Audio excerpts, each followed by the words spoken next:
اللہ نے اس معاشرے کے اندر امیر اور غریب کے ذریعے سے دونوں طبقات کو آزمایا ہے۔ سارے لوگ دولت مند نہیں ہوتے، اگر سارے لوگ دولت مند ہو جائے تو نظم کائنات نہیں چل سکتا۔ سارے لوگ ہی جو ہے وہ غریب ہو جائیں تو پھر بھی نظم کائنات متاثر، اس نے اوپر نیچے رکھا، یہ اس کا نظم ہے۔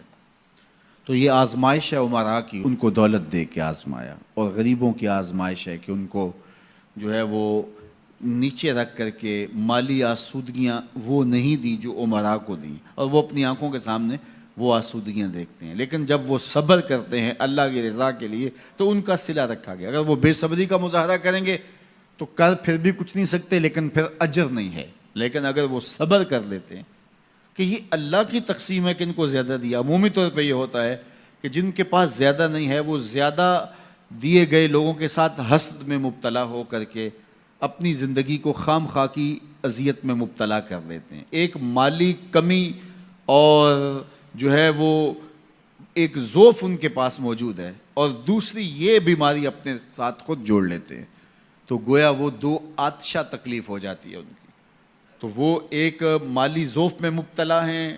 اور آسودگی میسر نہیں ہے، اور ضروریات بہت ساری ہیں اور ان کو پورا کرنے کے لیے وسائل خاطر خواہ نہیں ہیں، اور دوسرا ان لوگوں سے وہ آتش حسد میں جلنے لگے جن کو اللہ تعالیٰ نے نوازا ہوا ہے،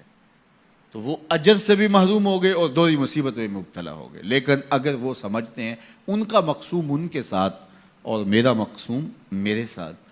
تو اللہ نے جو مجھے دیا ہے میں پہلے تو کوشش کروں کہ اپنے معاملات کو اس میں بہتر کرنے کی کوشش کروں۔ جب ہم دائیں بائیں سے دیکھ کے اپنے گھر کا بجٹ بناتے ہیں اور دائیں بائیں دیکھ کر کے جو ہے وہ اپنے امور زندگی کو طے کرتے ہیں تو پھر ہم مشکل میں مبتلا ہو جاتے ہیں،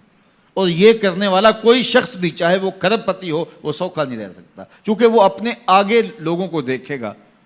5 مرلے کا ایک مکان ہے کسی شخص کا اور وہ اس کو آسودہ سمجھتا ہے، لیکن اگر وہ اپنے رشتہ داروں، عزیزوں، اپنے دوستوں کو دیکھے کہ وہ 2 کنال کے بنگلے میں رہ رہے ہیں تو وہ 5 مرلے کا مکان سکڑنے لگے گا، اس کو تنگ لگے گا، اس کے اندر اس کی سانس گھٹنے لگے گی۔ لیکن اگر وہ دیکھے کہ میرا فلاں رشتہ دار 3 مرلے کے گھر میں رہتا ہے وہ بھی کرائے کا ہے، تو اس کو وہ گھر ہی محل دکھائی دینے لگے گا۔ اس لیے میرے حضور نے فرمایا کہ اپنے اوپر دیکھو گے تو اوکھے ہو جاؤ گے۔ انظروا الی من هو اسفل منکم، فرمایا اپنے نیچے دیکھو۔ نیچے دیکھو گے تو زندگی سوکھی ہوگی، اوپر دیکھو گے تو زندگی اوکھی ہو جائے گی۔ اس لیے تمہیں جو دیا گیا اس پر مطمئن رہنے کی کوشش کرو، اس سے اجر بھی ملے گا،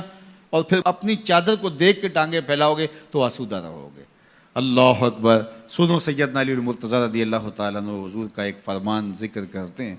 کہ آقا کریم نے فرمایا جو اللہ کے دیے گئے تھوڑے رزق پہ راضی ہو گیا، اللہ قیامت کے دن اس کے تھوڑے عملوں پہ راضی ہو جائے گا۔ کتنا اچھا سودا ہے، جو اللہ کے دیے گئے تھوڑے رزق پہ راضی ہو گیا، اللہ اس کے تھوڑے عملوں پہ راضی ہو جائے گا۔ میرے بندے تو بندہ ہو کے راضی ہے، تجھے ضرورت تھی پھر بھی راضی ہے، تیرے بچوں کو دوا چاہیے تھی، تجھے اچھا گھر چاہیے تھا، سر ڈھانپنے کے لیے چھت چاہیے تھا، تو پھر بھی راضی ہے، کوئی بات نہیں، اللہ نے مجھے جس حال میں رکھا میں واہ واہ خوش ہوں اس حال میں، تو بندہ ہو کے راضی ہے، تجھے ضرورت تھی پھر بھی راضی ہے، میں تو رب ہوں اور مجھے ضرورت بھی نہیں ہے تو میں بھی تیرے اوپر راضی ہوں۔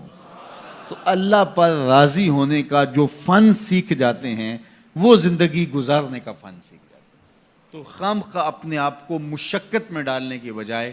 جو میسر ہو اس میسر پر اللہ تعالیٰ کا شکر ادا کرنے کی عادت ڈالنی چاہیے، ورنہ اس سے بھی